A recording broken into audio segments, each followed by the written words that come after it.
Welcome back. I'm Deborah Vinsel, and this is Superintendent's Roundtable. We've changed our format a little bit today. Normally we spend an hour with the superintendents from the school district, but there's been a lot of talk in the news lately about something called Common Core. And we thought it would be interesting and important information to share with you. So we've invited staff from the districts to come in and talk about what Common Core is and how it affects education in our community. I know there's a lot of confusion about Common Core, and if you watch the news, especially anything related to political programs or whatever that's going on. Common Core, I think, in some parts of our community has kind of a there's been a negative connotation attached to it. But when I see these kinds of things, I really think people don't. They say things about Common Core, but they really don't know what it is or how it came about. So, Vicki, why don't we start with you and just share with us, what is Common Core? So the Common Core are just standards or learning goals in English, language arts, and mathematics. And really, they're just an evolution on our old standards. They're clear, consistent guidelines for what every student K-12 needs to be able to do and learn so that they can be successful. And where did Common Core come from? Is it a federal program that said, here, you're going to do this? Was it, how did it come about?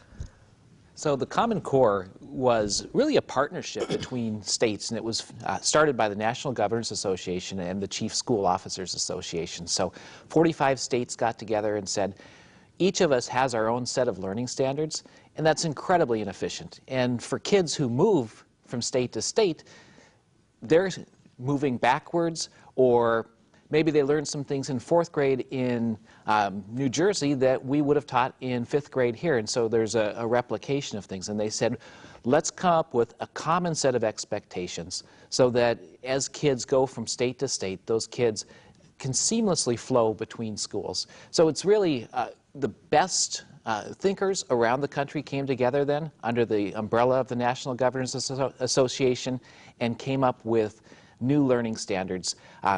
So that's really the big difference. We've had learning standards for a long, long time, since the 90s, but these are common learning standards across multiple states. Yeah. So if my child is a student in any of our school districts here, and they relocate to another community, to Los Angeles, for example, the parents can be assured that the curriculum that they're going to be going into in that grade has the same learning standards as the curriculum they came from. Correct. But that's also beneficial inter-district here, from one district to another in our communities here. Absolutely. And also globally, I think it's important to note that it equalizes, it makes us internationally competitive with our students and how we prepare our kids for this college and career readiness. That's great. So when the Common Core standards were put together, you said 45 states came together. So is it just 45 states that have signed on to this, or is it now all 50 states involved with it? I believe right now it's 43 states currently, but that I'm just going off memory right now. So, and then as part of the Smarter Balanced Assessment Consortium, I believe we have somewhere in the neighborhood of 22 states that are a part of that, and a territory, I believe. So, correct. Yeah. Okay. So let's talk a little bit about what the standards are, and how often they are assessed. We don't want to get into the weeds of testing, but when I moved to the state of Washington, WASL was the testing process, and that's WASL by any other name. It's been evolved a couple of different ways. So, so what are the standards? So what I'm really excited about in terms of the Smarter Balance system, it really is a system of assessment. So when we talk about the assessment, we're talking about professional development for teachers. We're talking about formative assessments, which are things, assessments teachers can use within the instruction to provide a roadmap on how kids are progressing towards that end of the year summative assessment. So when we talk about a smarter balanced assessment, it really is a system. And we're very excited about that system because I think it'll give us lots of tools to help our students be successful. I think it's important to note that it's a computer adaptive test as well as some performance tasks that kids can go outside into the classroom and do some real world type applications and learn about things and then go back into the testing environment environment, which is all a digital environment. That's the biggest shift, but there's some real benefits that come to that. There's pictures and visual cues for our ELL learners, which is English language learners. There's also for our kids that have disabilities. They can increase the size of the text. They can highlight text. So I see it as a thing, especially with our kids in this day and age that are so comfortable in that environment. Many of the teachers, in my experience, through watching the field test that was done last year, the kids just feel very comfortable in it, and oftentimes more comfortable than our teachers feel in it. Yeah, and we talked earlier with the superintendents about the rollout of technology to support this. And, we are seeing kids are being raised in, technology is second nature to even the youngest children these days. Deb, if I could add one thing. Sure. So Scott said an important term, that this is a computer adaptive test. That's the big difference between what we're currently doing, which is a test that kids will take on paper and pencil, and this test on the computer, because what it means is that each kid is going to have a slightly different test. If I'm a student and I get the first question correct, I'm going to get a question that's a little more difficult. And if I get that one correct, it's going to work me to a little bit more difficult question. If I get it wrong, I'm going to get a question that's a little bit easier. What it's trying to do is find what's my range of performance. And so it allows us to get individualized information. And I think about it for the kids' sake, they're not faced with 15 questions in a row that they don't know how to do. So I think it's a much more humane approach to testing also. I think it's nice to look at the test also as, there's been a lot of media around the test scores potentially dipping, and I think it's really important to look at it as this is a new baseline. It's a completely different set of standards that our students are going to be assessed on, and I heard an analogy that I thought really rang true with me. In our previous standards were similar to summiting Mount Rainier, whereas the current standards that our kids are going to be assessed on the Smarter Balance would be like summiting Denali, the difference between 14,000 feet and 20,000 feet with a little more rigorous journey along the way. And so I think with the end-all be-all being college and career ready, and so that's something that is... Did you have something like that? Well, what we're asking our kids to do in English language arts, for instance, at our old assessment, it was reading and writing, and now we're going to integrate them. And we want them to provide evidence from the text and state claims. And in mathematics, we're asking them to problem solve real-world contextual problems. And I think those are good things for kids. So what would you say to parents about this jump in, well, the bar has been raised a little higher is basically what it boils down. What do you say to parents when they say, I don't think my children are ready to do that, or I'm concerned that it will be, more than they're emotionally or intellectually ready to take on, and yet here's this standard and we have an expectation that my child has to be able to clear that bar. What do you say to those folks? I just think it's important for our kids to be prepared to not only compete nationally but internationally, and I think that people need to understand that our nation's prosperity is contingent on how competitive our kids are in this global environment, and so it is hard and it's going to be tough, and our teachers deserve a ton of accolades right now. They are working around the clock to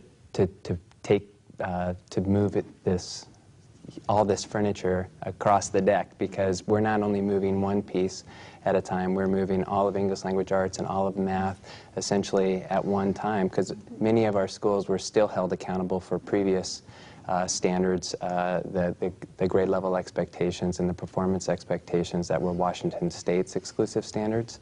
And so now they are shifting their instructional practices and trying to hit new, different targets that they hadn't been in the past, and they're more rigorous, and there's new concepts being brought down. Has really happened in the last 2 years. So the standards were released in February of 2010, and then in the school year of 2011-12 was the first time we started teaching to those standards. So it's been a rather quick shift, but as I read those standards from a parental point of view, those are good standards that I want my children and all children to be able to reach so that we are globally competitive. I'm sorry, go ahead. Just to add one more thing, for the kids that are struggling, and there will be kids that struggle with these standards, there are students that struggle currently, we have worked hard to put systems of support in place for our students. So we know that not every kid is going to get the idea the first time they're taught.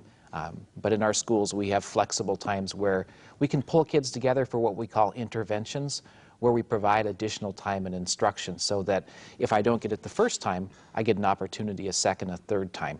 So, and the kids that they got it that first time, we do enrichment for those kids during that time so that really we try to increase the time because we know that the learning is the constant. Our kids need to learn these standards, and some kids are going to need differentiated support to do that. So when the standards were rolled out, were they rolled out K-12, or did they, was it a phased approach? We've got 12th graders graduating, we're not going to, Right. So they were rolled out all at once, and that's one of the real challenges that we all face. So in the ideal world, you would start a group of kindergartners with the new standards and follow them Move through. But we're replacing our old standards with these new standards, and every single grade level, K through 12. And so the challenge is, over these next couple of years, the transition where kids, I might be a 7th grader right now, I didn't have the Common Core for 6th grade. I might have some holes there that our teachers are working hard to support kids in learning. And so these next 3 or 4 years, really we have to call them the learning years for the system, for our students, and I think look at our results on the tests with that in mind, that this is a transition period. I think that's important, to be patient and to understand that it's not going to be perfect along the way. And to also understand that even in our previous system with different standards, that our teachers were still continuing to refine that even up till last year, when some of our schools were still taking the MSP and HSP tests. So. And we do have some data that suggests what the dip will be. They did extensive field testing in all grade levels, particularly in our consortium of testing. And so we have some targets, and it's not an apples to apples comparison. So we cannot take the scores on this exam and compare them to our previous scores. And we are going to take a dip. In ELA, it was between 32% and 38% students were proficient, and in mathematics it was lower. So is there assessment every year, or is it staggered like it was with previous testing scenarios? So the assessment's very similar in terms of what we currently have done with MSP. So kids are tested every year, grades 3 through 8, and then again in grade 11 for the, but we're also maintaining the grade 10 testing and currently, yes, so there's a lot of challenges around the high school piece. As you know, we talked about, this is a huge shift where we're putting it in place. My biggest concerns are for our high school students, because right now those tests are linked with their graduation requirements. And there's been some discussion, should it be that way, or should we look at, during this transition period, backing off of that expectation for the test. The other results, or the other use for those tests is pretty exciting, is they're going to replace some of the college entrance exams also. And so a kid, as they take that test, if they score high enough, will be able to go straight into some of the college level math classes, college level English classes. So they get 2 uses out of that test. What a lot of people don't realize is that our current kids in the current system that we have 4 different graduation requirements for each one of those grade levels. Currently. And if you're a 5th year senior, you have a different set of grades. So, essentially we have 5 different graduation requirements. So that's a challenge for the system. Yeah, but it'll work through. So, so Common Core is fully implemented now. It is fully implemented in our classes. The rubber is on the road. Yes. And we're seeing it roll out. Now, this is the very first year we'll have the assessment. So we've been teaching to these standards for the last 2 years, and then this year is the new assessment. Some have been teaching the last 2 years, because some systems still were taking the MSP or HSP last year, so that's why in various systems it's changed. So different school districts opted to do different things. Some participated in the field test last year. Some still took the MSTP because there was ramifications on how those kids perform for emergency priority and focus schools. So some of those chose to continue on and be assessed in the previous on the previous set of standards. So. It does kind of make my head swim to think how this can roll out and assess, and, you know. So I have great empathy for you and your teachers, and for the students, because this is this kind of I would say volatility can be unsettling, you know. So so what is the one thing that you tell parents who have misgivings about the Common Core standards? I just encourage them to educate themselves on it and what they're all about. I think the standards are very reasonable, and as Vicki stated earlier, that it's nothing that any of us wouldn't want for our own children. And as Andrew has said earlier, it's an evolution of our old standards. So it's, although they are more rigorous, we've been teaching to the standards for a very long time. And at the heart of those standards is really the vision that every kid finishes high school ready for their next steps in life. And I think that's really important for all of us to keep in mind. One of the things that I talk about is 21st century skills. So we're now in the 21st century. What are the skills that kids need to be able to navigate in the economy or in a post-high school sort of setting? And you know, there are 7 that we talk about in Tumwater, so they need to be critical thinkers and be able to problem solve. So the Common Core starts to get kids into those deeper problem-solving experiences. They need to be able to collaborate and to develop student leadership and their opportunities to do those things. They need to really develop being effective communicators, both in how they speak and how they write. And so the Common Core hones in on those communication skills as well.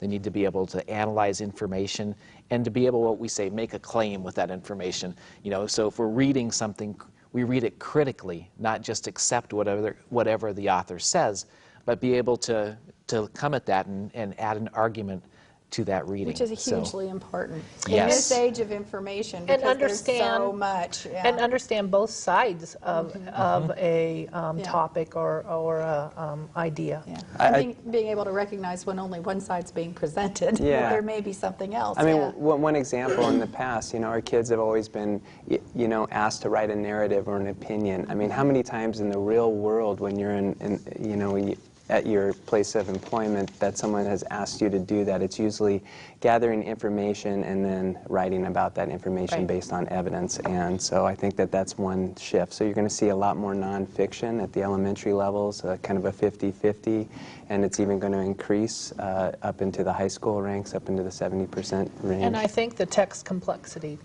is going to, well, it is increasing. And so we're using a lot of different text and visual and media resources that we ask kids to respond to. We're asking them to read it multiple times. You know, it's okay to read something multiple times. You may not get it on your first time. You may need someone to walk you through it or scaffold, but it's you know, these are real world type things that we're asking our kids to do. And so that's why it's pretty easy to answer your question, to get around this and wrap your head around it once you understand it. And yes, it is much more rigorous, and it is going to take our teachers time and resources to do this, but I think ultimately, you know, that I feel, and many of us in the education field feel like that it's about time. We have something that we can really get behind and support, and but it's going to take time and patience.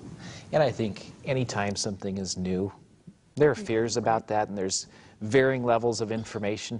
Your first question to us was, where does the Common Core come from? And we talked about the National Governors Association, but sometimes you'll hear people label it and say it's a federal mandate. Right, like it's an edict and it's being forced on us. Right. It's like, no, not really. No, the state voluntarily chose to adopt these standards. We were part of the process of developing these standards. One of the labels I've heard applied to it is Obama Core, as if it were something from the federal government. And it's not. And as people have the chance to learn about that and see maybe that some of those concerns aren't well-founded, I hope that they'll move past those concerns. Yeah, and that I think that is critical, and that's really what I was trying to get at in my first question, because, and it it infuriates me when mainstream media doesn't challenge the perception immediately. You know, it's like, well, we need to get rid of Common Core. It's a federally mandated. No, it really isn't. So it's important. And one of the misconceptions is that teachers weren't part of the development process, and they were all along the way in terms of writing them and providing feedback and field testing. They have been a partner with the Common Core. Teachers, parents, administrators, lots of opportunities for input and feedback. Scott, Andrew, thank you for taking time out of your schedule to be with us today. It was very informative. I'm thinking we're probably going to do another one of these maybe later on to kind of flesh it out a little bit, but it was really good information. We appreciate you being here. Great. Thank you, Deb. And thank you for joining us. Remember, if you're the parent of a preschool child, read to your child 20 minutes a day. It's one of the best things you can do to get them ready for their education. And throw in some counting games to get them interested in numbers and math. If you're the parent of a school-age child, get involved with your child's education.